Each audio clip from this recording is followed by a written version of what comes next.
Salut, je m'appelle Abigail et aujourd'hui je vais faire une vidéo en français. Je suis à l'aise avec le français, je peux dire les mêmes choses en français ou en anglais. Je sais si j'ouvre un livre, je le comprendrai. Je parlais et interprétais en français et français en anglais pendant 2 stages. J'ai obtenu une licence à l'université. En même temps, l'idée de parler le français sur Internet me met mal à l'aise. Alors aujourd'hui, je veux juste parler sur mon expérience avec l'apprentissage du français et aussi je veux avoir une conversation franche sur les troubles anxieux et aussi le syndrome de l'imposture. Je veux faire cette vidéo pour 2 raisons. La première, j'espère que cette vidéo me montre que je peux faire des vidéos en français ici sans beaucoup de stress. Le deuxième, je veux vous expliquer pourquoi je faisais pas des vidéos en français ici pour à peu près 4 années. C'est vraiment mon trouble anxieux et mon expérience avec le syndrome de l'imposteur au cœur de cette vidéo, mais je vais vous expliquer les pensées intrusives qui m'empêchent de faire des vidéos ici. Et donc, je vais raconter mon histoire avec l'apprentissage du français pour expliquer la connexion un peu entre mon niveau oral, mon accent, les choses comme ça, et ses pensées et le syndrome de l'imposture.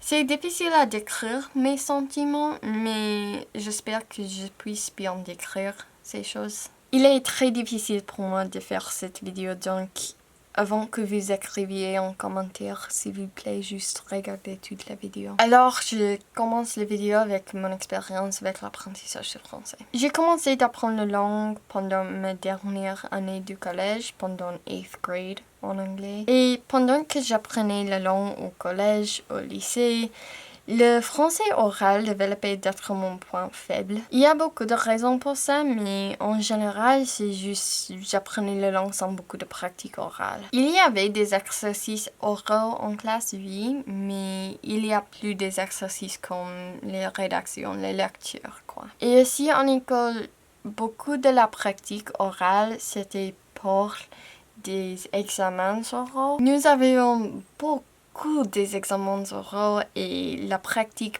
pour des examens dans le labo de langue. Mais pour passer ces examens, l'enseignatrice nous donnait des phrases pour mémoriser et utiliser. Par exemple, je me souviens apprendre la phrase « Il faut que je m'en aille » pour à la fin d'une conversation. Alors, je connaissais pas le subjonctif, je connaissais pas tous les mots dans cette phrase.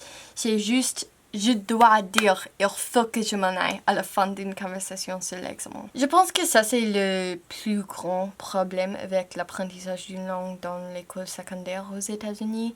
Il n'y a pas beaucoup de pratique orale qui est réaliste, quoi. Il y a beaucoup des examens oraux et la pratique pour les examens, mais les élèves n'ont pas la confiance ni la compétence d'avoir les conversations réalistes. On peut aussi parler un peu de français en classe, on peut répondre et poser des questions. Maintenant, j'aurais voulu que je le fasse, mais j'étais une introvertie et j'avais beaucoup d'angoisse.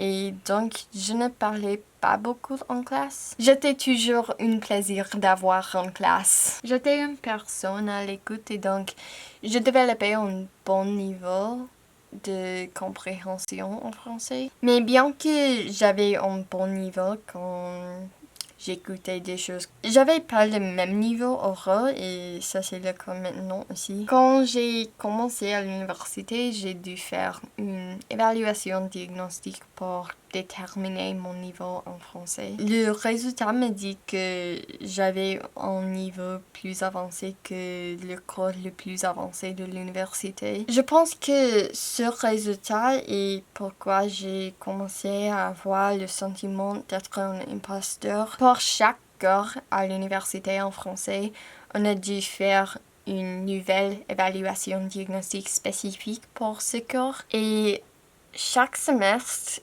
j'avais peur que mon prof me dise que je pouvais pas être là. C'est jamais arrivé et j'ai reçu des bonnes notes en français à l'université, mais j'ai le même sentiment maintenant quand je pense à parler en français sur Internet. J'ai peur qu'on va découvrir que je suis un imposteur. C'est aussi difficile à dire mon niveau en français maintenant parce que j'ai lu l'examen d'ALF et je peux passer le C2 sans le partie orale. Et c'est très difficile à dire mon niveau oral parce que j'ai le vocabulaire à parler au niveau C2, mais quand je parle en français, je panique, quoi. Mon niveau oral, c'est en B2, peut-être en C1 à cause de le vocabulaire, mais je sais pas. Donc, en général, j'ai peut-être un niveau C1.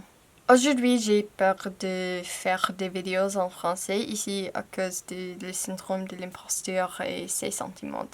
Mais au début, c'est à cause de mon accent que je faisais pas des vidéos en français. Quand j'ai commencé avec mes études français, c'était pas cool d'avoir un bon accent français. Au début, j'essayais d'avoir un bon accent français en classe et j'étais pas concernée par les opinions des autres élèves. Mais cette année, c'était quand mon trouble anxieux est devenu évidente, quoi. Je me souviens des moments au milieu de l'année pendant lesquels je devais répondre aux questions ou faire quelque chose en classe et par conséquent, j'avais peur. C'est pas juste en ma classe de français, c'est dans toute ma classe. Je voulais pas être le centre de l'attention et donc je parlais comme tout le monde, c'est plus facile pour moi. Mon accent au collège était comme « Est-ce que je peux aller aux toilettes? » Ouais, je disais « Est-ce que ?» pour à peu près 2 années. Je continuais avec l'apprentissage du français et j'ai décidé au lycée que je voulais améliorer mon accent. Et j'ai fait un peu de progrès. J'ai arrêté de dire « est-ce que ?» par exemple. Mais alors que j'étudiais le français pendant plus d'années, il était plus difficile pour moi de changer mon accent. En général, je suis pas très bonne en accent. C'est pas parce que j'essayais pas d'améliorer mon accent, j'essayais beaucoup. Mais la réplication des phonèmes, c'est très difficile pour moi. Je peux écouter d'une langue et reconnaître son intonation et je peux reconnaître la phonétique de la langue, mais la réplication, c'est le problème pour moi. Je n'ai jamais été bonne en accent ou imitation ou chanter.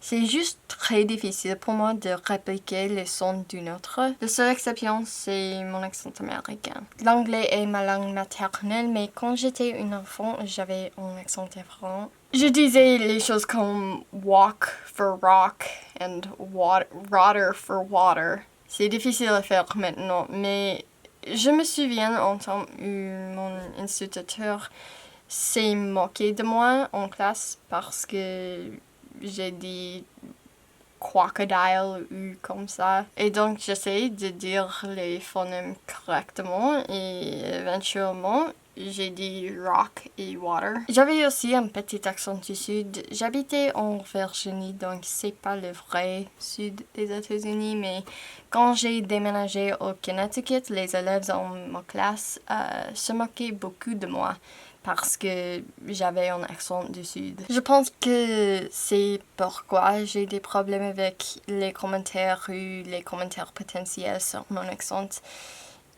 Les personnes m'ont dit des commentaires comme ça déjà dans ma vie et avec des intentions malicieuses. Donc, je prends l'accent du Connecticut, mais je sais pas comment je l'ai fait. J'étais embarrassée avec mon accent au début de Polyglot Progress et je voulais pas faire des vidéos en français ici jusqu'à ce que je l'améliore. J'ai arrêté d'avoir ces sentiments. Aujourd'hui, j'aime pas mon accent français aussi. Je voudrais l'améliorer, mais en même temps, je sais que la chose la plus importante, c'est le vocabulaire, la grammaire etc. C'est pas le accent. J'ai aussi des amis qui viennent des pays francophones et j'ai réalisé que l'accent parisien est pas le seul accent francophone. Je m'inquiète maintenant parce que je sais que sur Internet, il y a beaucoup de personnes qui utilisent juste l'accent pour déterminer le niveau d'une personne. Et je sais que j'ai pas un bon accent, c'est pas bon. Et donc, au début, je disais, ok, je ferai la vidéo après que je fais quelque chose pour améliorer mon accent, ou améliorer mon français oral, ou comme ça. Et je faisais pas des vidéos parce que j'avais le sentiment que j'ai dû faire une vidéo parfaite. J'ai le trouble anxieux général, le trouble panique, le trouble d'anxiété sociale et aussi les SPT. Donc, je suis une personne avec beaucoup d'anxiété tous les temps. Je vois des commentaires négatifs sur des autres vidéos et à cause de mon anxiété, je pense ok, je recevrai des commentaires comme ça. Et dans le passé, j'avais peur de faire des vidéos en français avant que j'ai la confiance ou l'accent parfait, quoi. Et pendant j'attendais de faire les vidéos, je recevais des commentaires qui me demandaient pourquoi je faisais pas des vidéos en français et qui me disaient que j'avais pas le niveau que j'ai dit. Et ces commentaires ont créé un cycle parce que j'ai lu le premier commentaire et j'ai décidé, ok, je vais retarder la vidéo en français parce que j'ai beaucoup d'anxiété maintenant. Mais après ça, les gens ont remarqué que j'ai évité de faire la vidéo et ça continue. Il y a juste plus de commentaires, plus d'anxiété de moi. Les bonnes choses pour Polyglot Progress m'inquiètent quand ma chaîne avait plus d'abonnés ou quand je faisais beaucoup de vidéos ou comme ça. J'avais beaucoup de soucis parce que je savais que je recevrais les commentaires comme ça. Je savais que si je faisais pas des vidéos en français, ici mes abonnés pensaient que j'ai menti sur mon niveau. Mais je pensais que si je faisais des vidéos en français ici, je recevrai des commentaires négatifs sur mon accent ou sur mon niveau. Je vais vous expliquer. Quand je dis les commentaires négatifs, oui, c'est les commentaires comme « Oh, tu parles comme une Américaine » et comme ça. Mais quand je pense à faire une vidéo en français, je pense que vous découvrirez que j'ai menti à vous et vous penserez que je suis une menteuse et un imposteur et une personne mauvaise. C'est très extrêmement. Je pense que vous me détesterez et je pourrais pas être en partie de notre communauté. Et c'est pourquoi j'ai peur de faire une vidéo en français. Je sais que ces pensées sont extrêmes, mais à cause de mon trouble anxieux, c'est très difficile pour moi d'avoir pas ces pensées intrusives. Je peux avoir une licence en français. Je peux savoir que je peux lire tous les livres. Je peux avoir les conversations en français et les choses comme ça. Mais quand on a le trouble anxieux aussi, savoir quelles pensées sont trop extrêmes et sont des pensées intrusives et quelles pensées sont réalistes est très difficile. J'ai un niveau avancé, j'ai une licence en français, mais mon français oral ne reflète pas mon vrai niveau.